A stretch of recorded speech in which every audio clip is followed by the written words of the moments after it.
Cool. Okay. That's official. It's live. All right. People will start jumping in. I'm going to introduce you probably 3 different times during the course of our live stream. I'll start now. So everybody, it's Sid with the Huge Convention. This is our huge live, and it's our speaker series. We get to introduce our speakers. They're going to be teaching you how to build a better business at the Huge Convention. And tonight we've got Tom Reber. Tom Reber of the Contractor Fight. He's going to be our keynote speaker on day one, that I'm really excited about. And some background for Tom. You already know this, but this is for everybody else. Marine. We'll see if I know it. Who knows? Let's see if this is new to you. Former Marine, started a painting business, built it, exited, sold it, and then started the Contractor Fight to help other business builders build, like this, to show them where the mines are buried so they don't get blown up along the way. And then you published a book. I don't know when you published your book, Sell Unafraid, but those are the big parts. Yeah. What are fill in the gaps for us. Let me get some backstory on Tom. Yeah, Sell Unafraid came out a little over a year ago, and then Winning the Contractor Fight came out, I think, in 2021. Filling in the blanks, man. I'm happily married, got 5 amazing kids.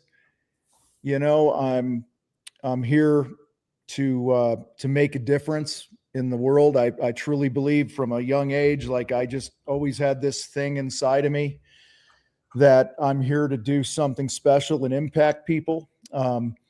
I've made millions. I've been bankrupt. 3 of 5 kids, 2 are my wife's kids. My 3 kids are all adopted. 95, now probably 98% of the things that come out of my mouth to help contractors are true things that I've experienced, screwed up, messed up, succeeded at, whatever. There's no theory. It's sharing, what I've seen works. And I think, I guess if you want to call it, inside the Contractor Fight, we have what we call the Fight OS. And the first philosophy or framework of that is, and it's the core of everything we do, is strong you, strong home, strong business. Yeah. Who you are and what's going on at home goes with you to work. So if you want a strong business, the place you start is with yourself and the standards you have and your identity and the commitments that you make to yourself, and honor those things and then take care of business at home. And sadly, and I've made this mistake, I had, you work your butts off to build a business because you love the people under your roof, right? And you want to provide, but when you do things in the wrong order, you end up stealing from them time, money, and memories, all in the name of providing for them. It's really ironic. It's ironic. Yeah. Yeah. And so, we believe that, success is an inside out game. And, if you want to fix your business, you start with what's looking back at you in the mirror. Take your wife on a date, your significant other, spend time with your kids, I plan my week every Sunday, and the first thing that goes on my calendar and, every week are the things for me to take care of me. And those are workouts and what I'm eating. And I start every day with my coffee and reading outside, and it could be 5 minutes or it could be 2 hours. It just depends on what's going on that week, but I always get my own oxygen. And then I plug in my, time with my wife and our dates and all those things. Then I fill the business in. And so I just, that's what's worked for us and the fighters in our community and all that. So, yeah. And you wisely refer to your wife as the queen. She must is the have queen. A lot of wisdom. That's right, man. Yeah. She is the queen and she will have your head. So it's, that's good. Yeah. So,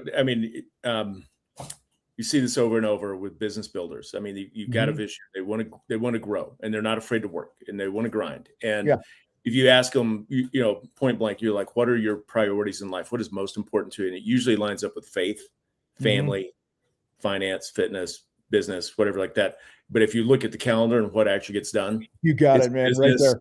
Business is there. I don't want to sound, this is not blasphemous. I'm not, but it's like, business is their God because that gets all their attention.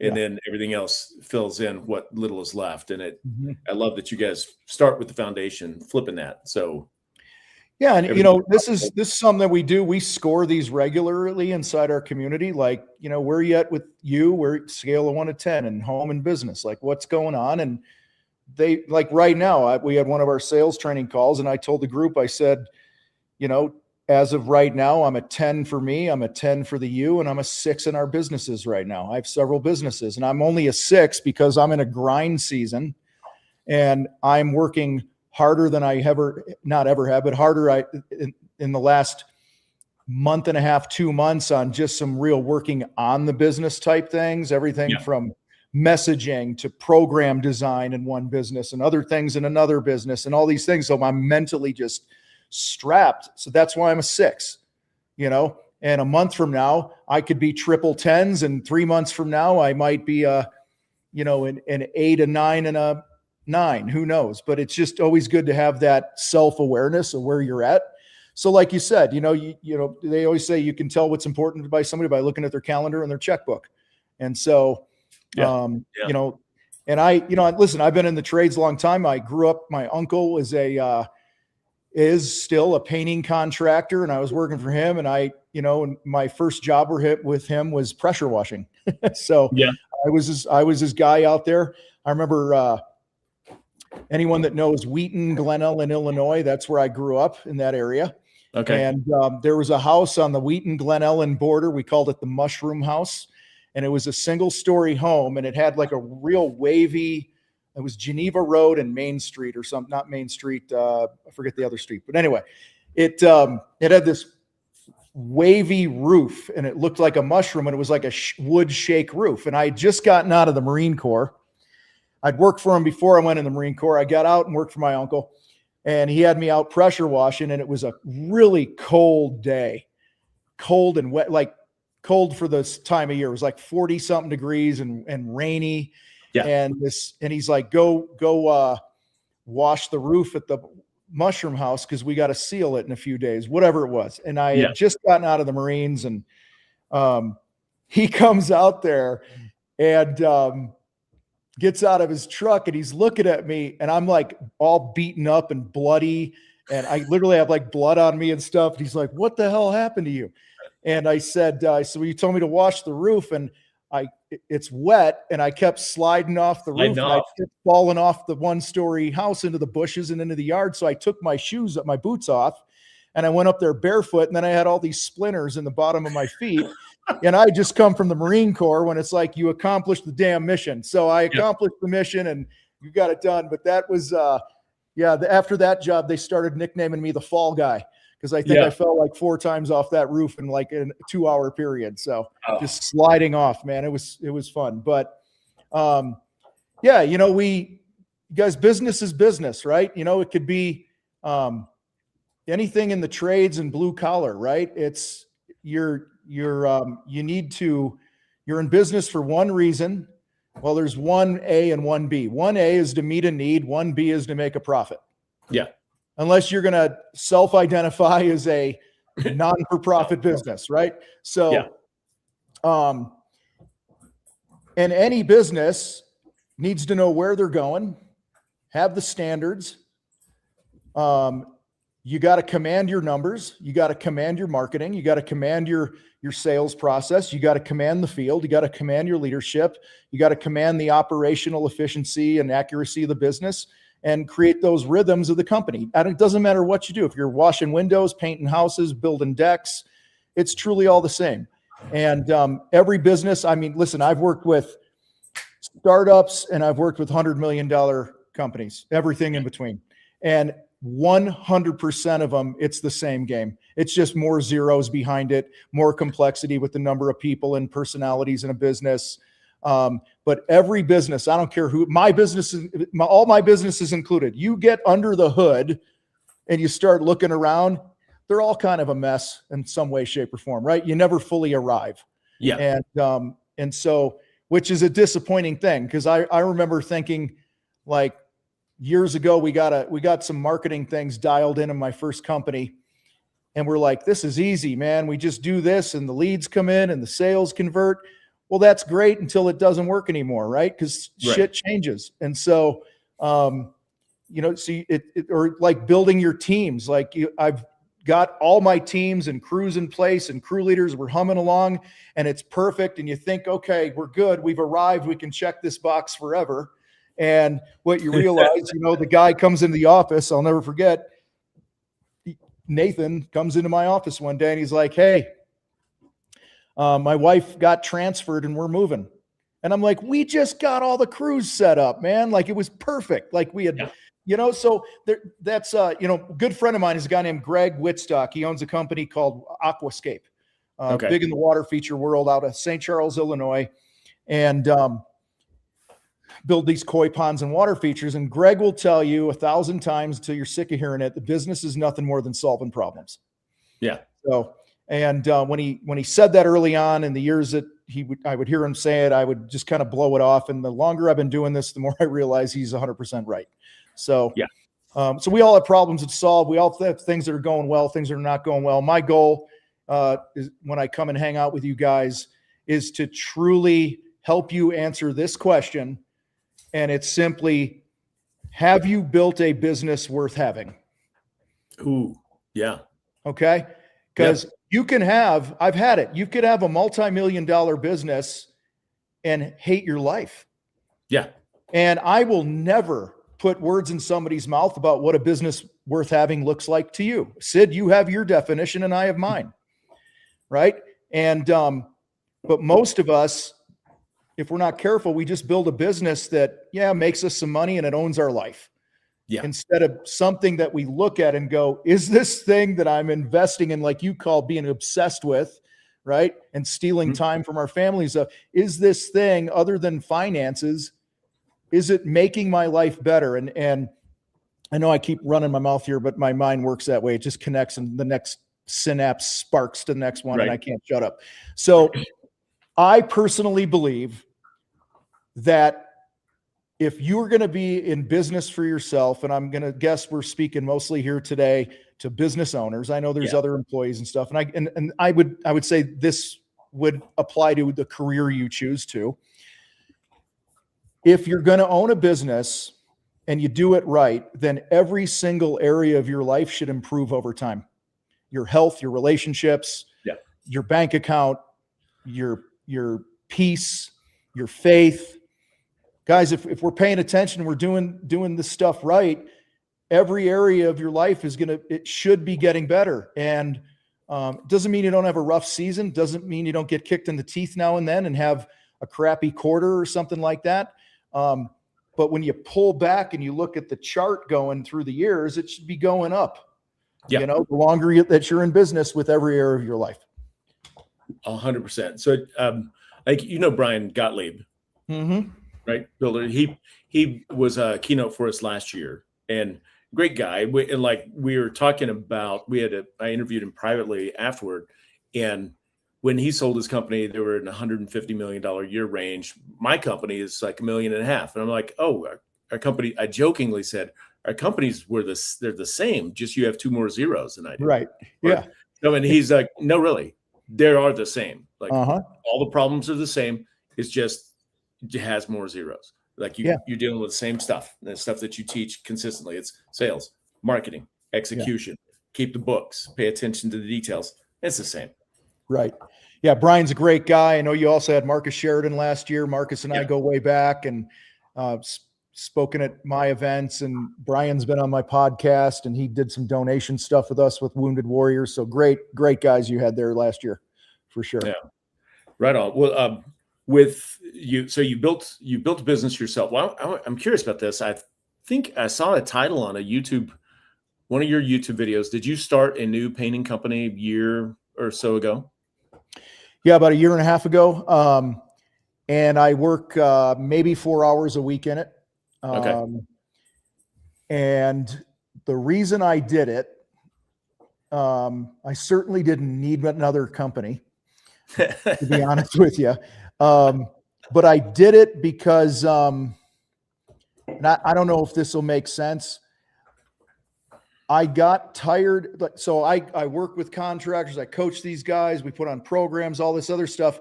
And I felt like I was turning into Al Bundy talking about what I used to do on Friday nights on the football field. Yeah. How cool I used to be. Yeah. And so I'm like, I need some new stories. And I know the world has changed and technology has changed since I sold it in 2012. And I know that there's just there's things that'll never change. And then there's just kind of the tools and stuff like that that have tweaked. And I started it mainly to be a proving ground of everything that we teach inside the Contractor Fight. Yeah. That it works. And so, I got a great sales guy and we got great teams of painters that are out there. And I just for about 4 hours a week, I spend time with, key people in the company, and we grew it part-time. And by the way, my sales guy is also part-time in the company. And within a year, we grew it to $1 million at a 32% net profit. Yeah. And we're very selective of it's called Simplify Painting in Colorado Springs. We're going to be opening up some other locations, and I think Texas next we're going. But I did it to basically stop talking about what I used to do and start sharing about what I actually do. What are you doing? Yeah. That's important. That's just important to me, to kind of still be in the game. And I think it helps me. It's helped me so much with the way that me and my coaching team actually help people. And, I have more empathy, and I'm back in the mud with them a little bit. And I get them more than I say this jokingly, but like the longer I've been out of the field as a painter, the faster I used to be, So, I could paint this house in a day by myself back in the day. Yeah. And, I don't know why it's taken 6 of you a week to do this thing, so it's, so I just think there's some things that we forget, and it's been good. So I've been super intentional about it. And, we just put into practice what we train guys on with our Fight operating system, and we're having a blast. That's cool. I've got a couple of specific questions for you, but I want to pop in. Justin Noggle just popped in, said he's really excited to hear you live. He's followed you for a bit. Justin speaking at the convention. Sweet. Also, What's he up, was Justin? on the live stream last night. Yeah. Yeah. Good to see you, man. Thank you. Look forward to meeting you. Good. Well, so let me tee this one up. The way, so you mentioned earlier, like, start with the foundation of self, family, business, and like when you get the foundation right, then what you put on top of it, it's like it's biblical principle. It's the wise man built his house on a rock. Yeah. But if you build it on whatever shiny object is happening at the time, it's really hard to keep it from crumbling because you don't have that strong foundation. Is that like across the board? I see it with you get FW on the shirt. I saw one of the shirts, STFU, but there's not, I don't want to call them slogans, but you got, statements and sayings and a lot of 3-letter acronyms that look like they build a foundation. You're teaching people how to build strong from the beginning. Let's talk about that for a little bit. Well, I think you nailed it. I mean, you talked about building a house on a strong foundation, and as we all know, business can take its toll on you, and it can be lonely, and you get your face kicked in, and wonder why you're doing this and laying in bed. I mean, I remember getting out of the Marine Corps, and I'm Marine Corps infantry and stuff. And a number of years later, I'm running this painting company, and I'm laying in bed one night because we have 3 days to paint 150 dorm rooms around the clock for 3 days. And I'm wondering how we're going to pull it off. And my heart was beating out of my chest more then than it was doing some of the stuff I did in the Marine Corps.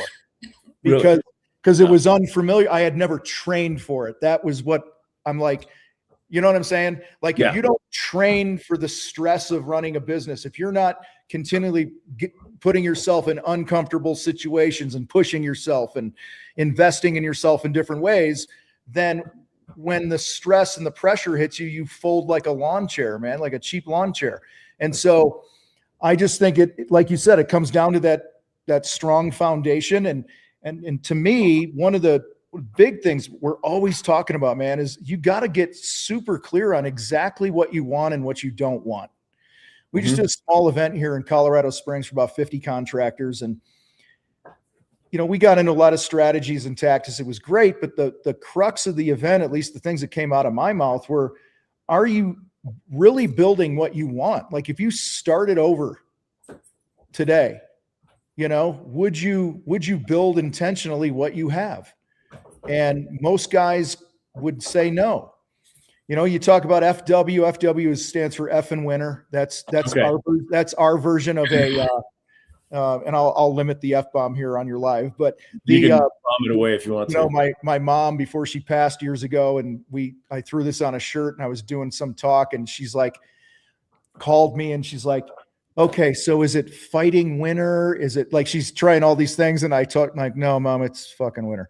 And she, she was like a little disappointed, but we talk about owning your crap, right? Yeah. There's no success or no progress without truth and getting real. And sometimes, what's the Bible say? The truth will set you free, right? Well, the asterisk version of that is the truth will set you free, but it will probably piss you off at first or embarrass you at some point.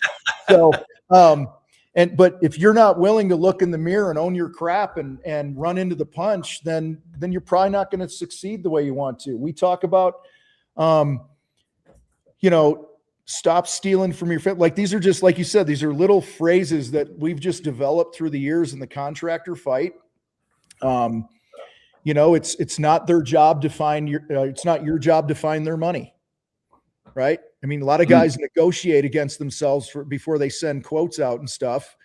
And I'm like, it's not my job to find Sid's money. It's my job to deliver what, Sid wants, that I uncovered in the sales process. The things are important, to put a number to it that is commensurate to the value that I'm giving. And it helps me build a company that survives and thrives. And Sid can choose whether he wants to pay that or not. Yeah. It's not my job. We talk about how if you're watching this replay or this live right now, I want you guys to do me a favor, do yourself a favor right now. Picture the future version of you that's winning, kicking ass in money, home, health, relationships, whatever. I don't care what it is. I want you to picture that version. Here's the problem. We all picture that version, but we think we can coexist with the version of us today. Yeah.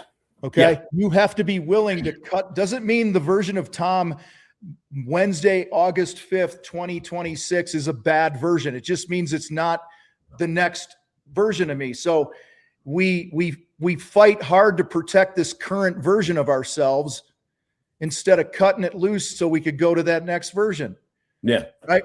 So there's all these different things. And business is, I accidentally said something probably 8 or 10 years ago on a podcast. I said, I think business is 90% between the ears and 10% math. Right. And by the way, we named the company the Contractor Fight because the fight's between your ears. And I said that, and I think it's really sunk in more and more over the years that it's actually pretty damn accurate because, dude, there's cost per lead, there's cost per sale, there's average job size, there's close rate. That's all math. Yeah. Right? Gross profit, net profit, overhead per hour, whatever you want to track, and the KPIs and all this other stuff. Math is unemotional, doesn't care about your feelings. It just tells you the truth. And if you guys want to win, you just got to control what goes on between your ears. You got to decide who you're going to be, what those standards are going to be, how you're going to show up, what that future version of me requires of me today. That's who I need to become. And to me, when you're doing that, you're building a business worth having because you're letting go of all the BS excuses and reasons why you can't succeed that 95% of people hang on to every day because they fight hard to hold on and protect that version of themselves that they are today. Yeah. Well, you call it T-bar: thoughts, beliefs, actions, results. And if you want to, like, I love it. You got to start by seeing who you want to be and then adjust. It's crazy to think that, thoughts are ephemeral. ephemeral, whatever. You can't touch them. Yeah. But they're the starting point of all change. It's like what you think becomes what you believe, becomes what you do, which produces results. Yeah. If you tell yourself, I hear this all the time, nobody wants to work, I can't find good people, blah, blah, blah. You are literally attracting that shit into your life. Because what you say to yourself out loud or in your head, your thoughts, they become a belief. And you act or don't act in accordance with your beliefs 100% of the time. And then those actions get you the results or don't get you the results that you want. I got a buddy here in Colorado Springs. He's a competitor. And dude, this is so funny. He's like, this is T-Bar in action, man. I'll use different name of a company that he refers to. He goes, I lost another one to TNT painting. TNT painting, all they do is lowball me. All they do is lowball me. All this other stuff, blah, blah, blah, blah, blah. Every stinking time I talk to him, I go, hey, how you doing, man? Man, I can't believe it. TNT got me again. TNT got me again. And I said to this guy, I go, dude, do you realize that I've never once bid against that company? Wow. Yeah. They're one of the biggest companies in town. Now, also, I don't ask because I don't give a crap who we bid against. My point is he puts it out into the universe with this self-talk that TNT is going to undercut him, which is BS. He believes it. So then when he shows up, his actions and energy in a sales call are already defeated. He's oozing this desperation and this weirdness. And then lo and behold, TNT painting happens to bid the job and get it from him. And I'm like, dude, TNT is not walking into bids going, I can't wait to undercut what's his face. Right. So Tony. It's just this whole, and I'm not a woo-woo guy, man, but I'm like, I've seen it 1,000 times, man. What you get what you focus on. Yeah. You get what you think about most of the time. 100%. That is so true. Let's I want to be respectful of your time. We don't, we got 5-10 minutes left. Yeah. But let's talk about Shin Fu. Let's talk about sales because you talked about it with our apocryphal Tony and getting undercut by TNT. But when you teach people to sell from a value position rather than, focusing on price and racing to the bottom, but like, how do you position yourself? Yeah. How do you reinforce your value without talking about money when you're selling? Yeah. People can just go to your YouTube channel and get all of this. By the way, it's really good. I'm going to stick that up here, but let's talk Shin Fu. Yeah. So specifically, Shin Fu's named after one of my old business partners who's now retired, Steve Shinholzer. So that's long story or short story. Okay. That's why we call it Shin Fu, because the way we would teach to handle objections and guide a conversation. We were hanging out with one of our members one day and he's like, it's like a sales karate, or it's like kung fu. And then he goes Shin Fu, and then it stuck. The name stuck. So, and I think he might've been partaking in a little Mary Jane at the time. So he had this thought pattern, but anyway, Shin Fu is a pre-qualification system that we help you install in your business. It's part of what we call command the gate. So you have command your sales, and the first thing you need to command is the gate. Who are you allowing into your life? Who gets the privilege of them getting on your calendar for your time? So we all have this. We just want to make sure that we're not running around town, and we're not in the proposal writing business. We're in the check cashing business and the serving business and this and that. And the truth is, for most successful companies that are priced properly, and have a good, strong brand and stuff, 70% of the leads that come in are probably not a fit for you. Mm-hmm. That's just the math. And yet we spend so much time running around writing proposals and spending time and giving wisdom and energy and advice to people that are never going to be our customer. So Shin Fu is a way that we pre-qualify before we go spend a bunch of time with somebody. Now, the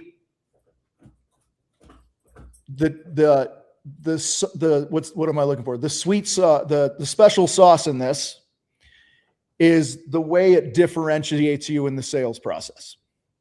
So step one in our pre-qual process, Shinfu, we call the motive. People buy for their reasons, not for mine.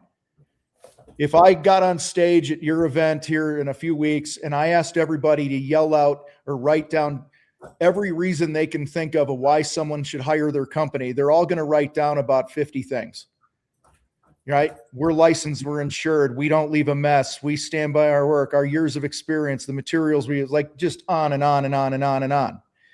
Yeah. Those are great and may matter, but if none of those reasons are my reasons for what's important to me to hire somebody, then we're not going to be a fit. When you can uncover someone's motive. So, one of the examples I use is years ago, I sold this paint job. I asked this guy and this lady, I said, hey, I don't suppose you're talking to a few other companies. When it comes times to make a decision, how are you going to know you hired the right company? And I kid you not, she goes, you don't kill my father-in-law. You're like, okay. And I said, I mirrored it. I said, kill your father-in-law. And she says, he's got emphysema. Mm-hmm. And the last contractors in here had so much dust, he had an episode and almost died. Damn. Okay. So that was their motive. It wasn't price. It was don't kill dad. Yeah. Okay. I had another woman who the number one thing was don't wake my twins up at nap time every day. That's how she was going to make a decision. Most contractors go out and do what I call the pounce. We go out and we tap dance. We tell about all our experience, how great we are and all this shit. And then we wonder why they don't hire us and they ghost us and they don't return calls and they're like in the witness protection program. Yeah. All right. So it's because you didn't uncover the motive. So we're going to get on the same page and really uncover what's important to you. Then the next step is the money. We're actually going to talk about broad strokes, broad ranges. Hey, Sid, we've painted exteriors like this with all the bells and whistles and the top grade products and our 10-year warranty and annual touch-ups and whatever it is. On the high end, you could be 25, maybe, 30 grand. Or we can do our standard 3-year warranty and XYZ and this and that job is 14 to 16 grand. And then you pause and then you say, if you choose to invite me to come out, which of those conversations are we going to be having? They're going to tell you their budget 100% of the time. Yeah. And if they go, well, we've gotten 4 other bids that are all in the $5,000 to $6,000 range, then I know I'm going to say, hey, if you've gotten these other bids, was there something that you were hoping to hear from me today that's different? Yeah. Is there a reason you haven't gone with one of those other companies? So we try to make it a practice that we never go see somebody or give a bid until before they already know about what it's going to cost and they're cool with the budget. Yeah. And then there's 3 other steps in the process, but that's what Shinfu is. It's to protect everybody's time. And what we see with this is, and it varies a little industry to industry and job size and things like that, but you will get back 30 to 50% of your estimating time. You will see your average job size go up and your gross profit will go up and you'll do it all in less time and you'll actually make more money. Yeah. Just from proper pre-qualification. Yeah. And you guys, you teach that as like, this is a standard operating procedure. Yeah. You uncover this before you go. Yeah, we do role plays every week. Our members, we have like a martial arts belt system. You're a green belt up to a black belt and 3rd degree black belt. And okay, it's totally, my wife and I, we personally mail out physical belts every week to members that get belts. And success leaves clues. Those who stack more role plays, their bank account gets bigger. So why is it seem so normal is not the right word, but I consistently see that people want a result, but they just don't want to put in the reps. Yeah. And they do it in the gym. They do it on public speaking. They do it in business. It's like when we hire salespeople, we start off with, day one, we orient for an hour and then we role play and we just start role playing from the beginning. Yeah. So they get used to it. And we see, 60, 70% of the people don't come back for day 2. because they're uncomfortable. I'm like, well, that's great. I mean, so as a human being, we're designed to protect ourselves, right? Yeah. And so it's to avoid pain and discomfort. And the uncommon people, the FWs, those that excel at and are the elite of anything, they've developed the habit of being uncomfortable and running into the punch, and that's how you grow. And so that's always going to be a small majority of people, compared to the masses. And I actually think, I'm 56 years old. I'll be 57 next month. I feel that here, this thing here, what's that? Remote control. This thing, I remember when the first remote control came out and had a cord attached to it, and you could sit in your chair and it connected to the TV. That and microwave popcorn is when I think shit started going downhill. The first remote we had as a little kid, we had a Zenith console television, and it had a remote with 4 buttons on it. It wasn't infrared. It made clicks, and it was the tone of the click. It would change the channel or volume. Yeah. And I discovered that one of my belts, I'm 5, my belts had when I would click it, like I would clink it, it would make the sound, it would change the channels. So I'd stand around the corner and change channels with my dad. And I also found out how little it took to get that belt turned around on me. There you go. Yeah. For doing stupid shit like that as a kid, but it was pretty funny. All right. So let's go. When probably when people come into Contractor Fight, and like when they join your program, they've already, hopefully, they've already indoctrinated themselves. But over and over, I see people are afraid to sell. I mean, we have technicians. The best money they can make. They'll get paid a percentage, not by hour, and it's comfortable. But the best money they can make is just making an upsell. Like you see something on the job that needs to be done. You say, Mrs. Johnson, I was on the roof. I know your gutters are really full. Is that something you're going to do yourself, or do you just want us to take care of it while we're here? Yeah. To me, that's the easiest thing in the world. I'm actually helping somebody, and they make an extra $100 just for saying those words and spending an extra 20 minutes, and they're afraid. Yeah. I get it, I guess, from an employee perspective, but I see a lot of owners that are afraid to sell as well. Yeah. I think, we deal with that a lot. I think I'm sorry, I cut you off. Go ahead and finish your question. That was it. It's like your book addressed it. We're like, why are people afraid? And what's the, like? I think there's a few different things. I'm going to first get the possibly offending opinion out first. So we'll get this over with quickly. This is the older guy speaking. Okay. I know there's probably a lot of young dudes in the industry and stuff like that. By the way, I have 5 kids, all between the ages of 21 and 26. Okay. So this is what I see in them. They don't like talking to people. Yeah. They're used to texting and DMing and all this other stuff. To get one of my kids to call the bank because they're having an issue with their card being activated, it's like, oh, I can't make a phone call. So I just think there's part of this where it's people are not used to talking to people, which sounds ridiculous, but I think that's part of it. That being said, I think people also, they have a terrible connotation. Is that the word of what it means to be a salesperson? Yeah. Right. You go, and by the way, the profession salesperson ranks like in the bottom 5 of most hated professions. That's crazy. It's something like that. I haven't looked in a while, but it's down there with like attorneys and stuff. And so sales is truly nothing more than helping another person get what they want. Yeah.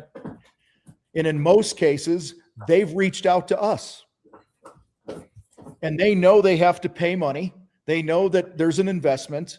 That's not a surprise, right? Like, hey, Sid, it's gonna be $12,000 to paint the house. What? I didn't know you were charging me. Nobody ever says that. So I think there's a lot of head trash around what it means to be a salesperson, and that's where I think when you understand that I'm just helping you, I'm in the whole conversation. This is pre-qualification in a nutshell. I'm going to be curious about your issue. And then I'm going to be honest with you about whether I can help you. And if you want to take a next step and talk about the investment and the timing, then we'll do that. And, the old worn out analogy here is a doctor. You have a pain in your knee, you go to the knee doctor, and if he's a good doctor, he's like, how long's it been happening? He's curious. Yeah. What have you tried to get rid of the pain? Have you tried anything? No. Oh, you tried that didn't work? Tell me about your diet. Or you got something going on at work? Are you working out? Are you doing does it hurt during certain He's just being curious.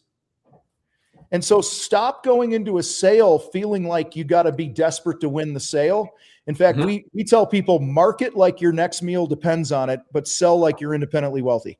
Yeah. If you sell like you don't need the money, like you're just truly there to help, you will see your close rate go up. And then I think the other thing with sales is we've been conditioned to not talk about money. It's rude to talk about money. And so I've hired salespeople in the past. We had this guy where everyone loved him. Greatest rapport builder, relationship builder. He couldn't close a deal to save his life because he was so insecure about bringing up money. Yeah. And so that's why role playing is so important. And if your average ticket is $500, when you're role playing, say $1,500. Yeah. Hey. So you get used to throwing out bigger numbers. And that's why, when you get backed into a corner with a sales objection, again, don't think you have to defend. It's not, they're not, an objection is just a little bit of a hurdle that they don't understand something. So the biggest one for people watching this is going to come down to, hey, that's too much money. What we normally do, if we're not trained and put the reps in, is we start defending, right? Well, the tariffs and inflation and gas prices and blah, blah, blah, and this and that. And we start defending where instead respond with curiosity. First, acknowledge it. Hey, Tom, that's just too much money. Hey, I hear that from time to time, and, I'm just curious. What makes you say that? Yeah. I turn it around back on him to defend his position. And, recently I had a thing where I literally said that, and the guy said, well, the last time we had the house painted, it was half that price. How long ago was that? I said, I know, I get that. Isn't it crazy how everything is more expensive than we think it should be? Yeah. And then I just said, just out of curiosity, what year did you paint your house last? And he was like, 2009. And I'm like, I know, Isn't it nuts? That's all I said. He wasn't, and it wasn't like he was saying it to go, like he had his own story rolling around in his head. Yeah. And so, this is a big, topic here. Obviously, you can go on for a day, right? But so I think people just think that sales is slimy and you're taking advantage of people. And there are certainly bad salespeople and bad companies and do those things. But I know it's not the people here. I know it's not us. We're out there helping people and we want what's best for them. And guys, here's the other thing. Your customer, prospect, whatever you want to call them, they do not deserve a price that cuts the throat of your own company. No. God. Okay. Yeah. Like people go, well, I want to be fair to my clients. Well, what's fair? Is it fair to be in business long enough to stick around and be there for a warranty issue or a problem? Is it fair to be able to pay your employees enough money so you don't have to hire the pedophile with a criminal record who will work for $12 an hour because you're too cheap? Is that fair to your clients? So is it fair to your family? I think I actually, the people that I hire for things, I want them to be profitable. I want them to be in business for a long time. I don't want to have to shop for an electrician every time I need one. Yeah. So anyway, that topic gets my blood moving. I'm already moving around now. I'm like, because we negotiate against ourselves. We make up these stories. And the truth of the matter is if you know your numbers, the price is the price, man. Yeah. They don't have to pay it, but you certainly you shouldn't be, shooting yourself in the foot by giving out a stupid low price that's going to make your life miserable. So, yeah.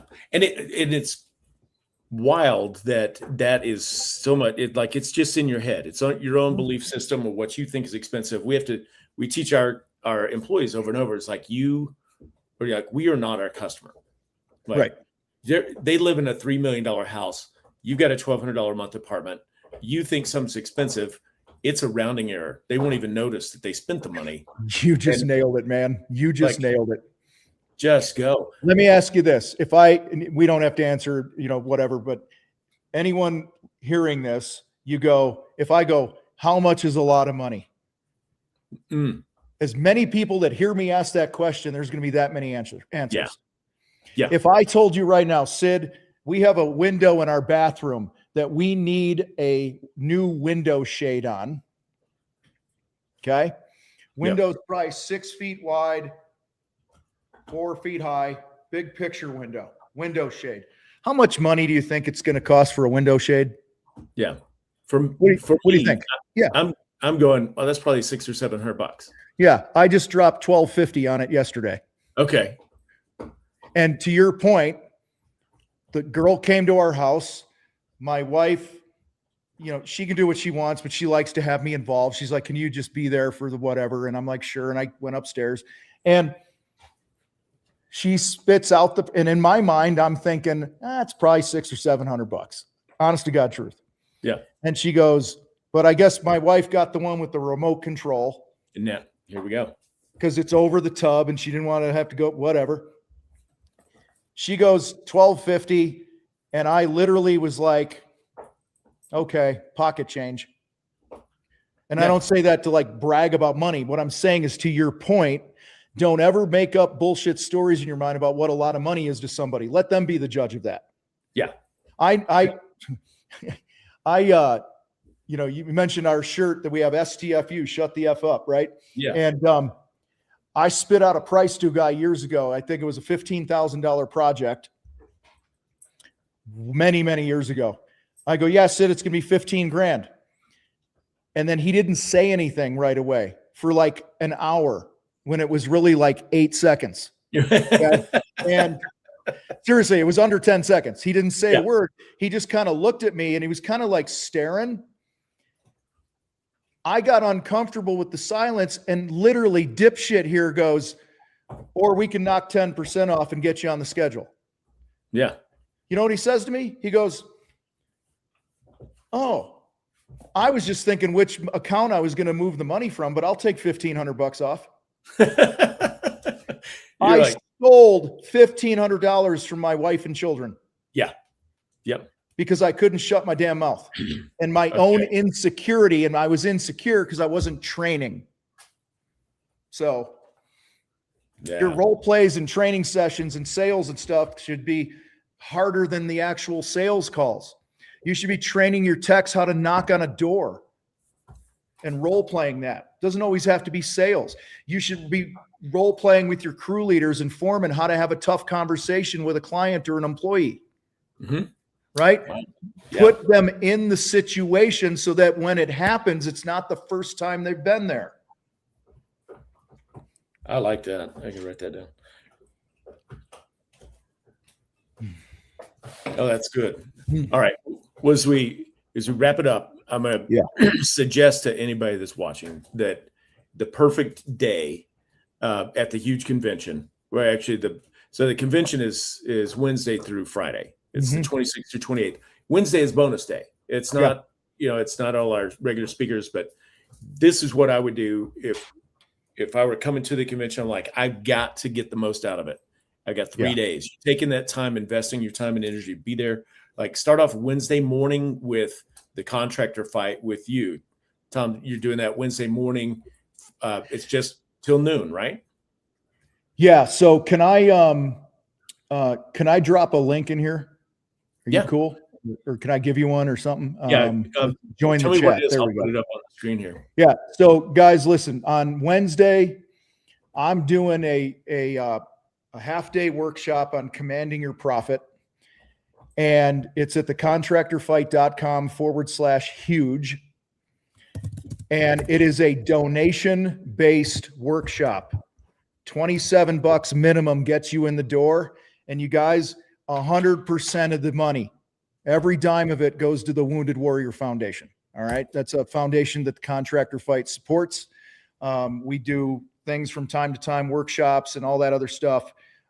We've raised a lot of money over the years for that organization, and that's all I'm asking in return, and it's a write-off for you and all that other crap too. So just make that donation, and you'll we've already had a number of people that are attending hit it. I've seen some come through, and that's the cover charge. But we're going to dig into what it means to really command your profit and command your numbers and all that. And then Thursday, when what's that, the 27th? Yep. 27th keynote. Yeah. And then I'll be hanging with you guys then as well. Okay, cool. On screen there, contractorfight.com/huge. Is that correct? Yeah. Can you see it? Okay. All right. Yeah. Okay, good. Good. Yeah. I was going to suggest go to the Contractor Fight, the Command Your Profit workshop in the morning. In the afternoon, we have the 10X business experience. That's the Huge Conventions mastermind. We have a huge mastermind, and we teach it. I mean, clearly the principles and the belief systems and strategies that work for everybody. Yeah. So some of the same things we teach: an operating system, we call it the Freedom Operating System. It's like the first cousin to EOS, so that you got a battle rhythm and nothing gets missed. And then you got your frameworks and stuff. But then make a friend, have dinner with somebody, and just chop it up about business and life and make those connections. Then the show starts on Thursday.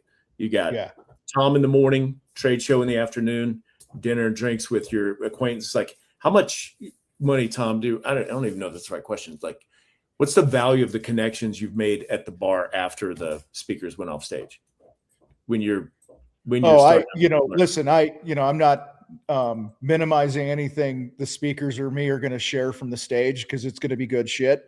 Yeah. But I will tell you that every event I've ever gone to, every event I've put on, my own events, 100% of the time, people always say, I got way more from the conversations in the hallway than I did from anyone on stage. Mm-hmm. Like, there might be one idea or one thing that sparks something from stage that lands with you and you're like, hell yeah. And then it changes your trajectory.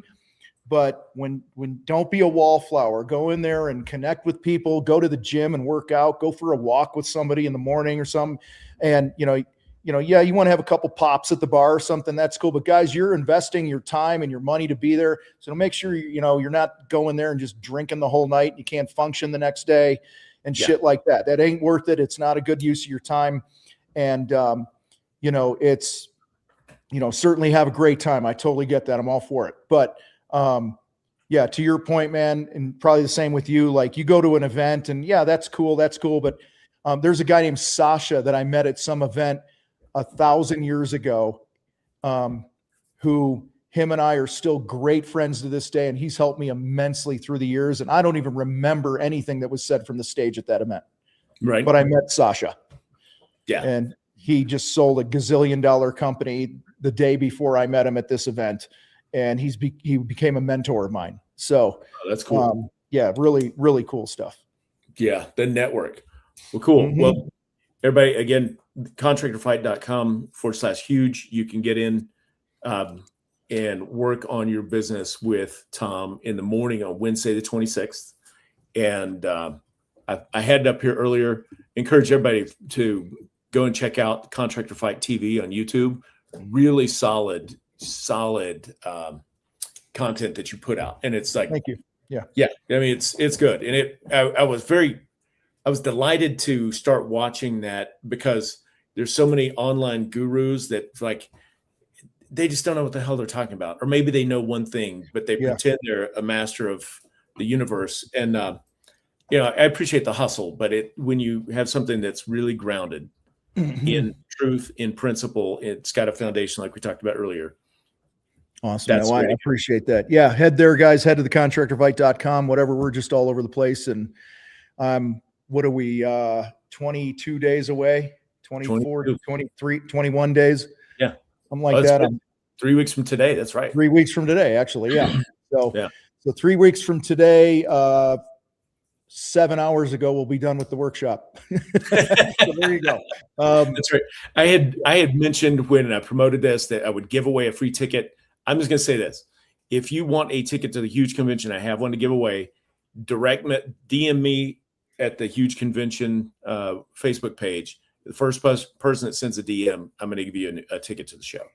There you go, man. We'll do that. I appreciate your time. We went a little long, but man, it was All good, pure man. gold and Yeah. really good to connect. And 3 weeks, I can't wait to see you.